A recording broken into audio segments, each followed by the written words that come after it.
How it actually got started from moving from the 10 to 30 days was a member of the SCGA came to us in a best practice committee meeting, and they had had a question brought forward to them from a colleague asking about the locate timeframe. How come there's a 10-day expiry date on our locates?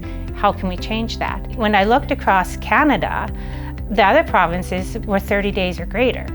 I think it was across the board that locates are the biggest issue. What's happening is there are multiple utility owners that have product in the ground. So not all of them are part of First Call. They have different locators. So you call in locates, one company will come out in the allotted 3 days and they will locate their line. But then the next one's 10, 11, 12 days, they show up. When they're done, the first locate is expiring. So how the change actually got started with the Best Practice Committee was we did a lot of research. We found that actually the majority of the jurisdictions were at 30 days or longer. For example, Alberta and Nova Scotia are at 30 days, and then Ontario is actually, the majority of their utilities are at 60 days. We also found out that an additional province or jurisdiction is looking at doing the same as us and expanding their timeline as they are finding the same results as we are. So by having this 30-day timeline, we're really just coming into alignment with the rest of industry and Canada. We created a survey, and the survey was sent out to the SCGA members and SAS First Call members. After that, we got the results back from the survey, and it was overwhelmingly in favor of moving to the 30-day time frame. Having the expansion from 10 days to 30 days, well, the crews won't have to rush. They have this expectation that they have to get it done by the expiry date.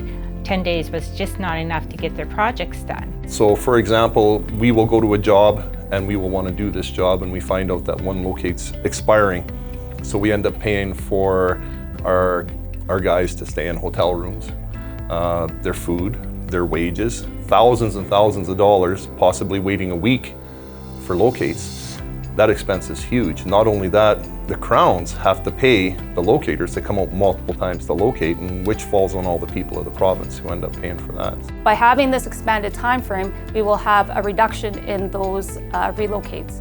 And the biggest benefit of this is overwhelmingly, we heard the hindrance of having the 10-day expiry with the 3-day advance notification that was required for locates. When trying to manage a project, it got very difficult when you're looking at weather delays, equipment delays, or other potential delays in a project. By having the 30-day expiry allows more potential for a job to be completed with one locate, so only having to have it done once in the 30 days instead of multiple times in that same time frame. We are recommending to utilize a marking preservation technique to ensure that the markings will remain valid for the 30 days. If the markings are not visible or the lines are not clear, it does have to have a relocate.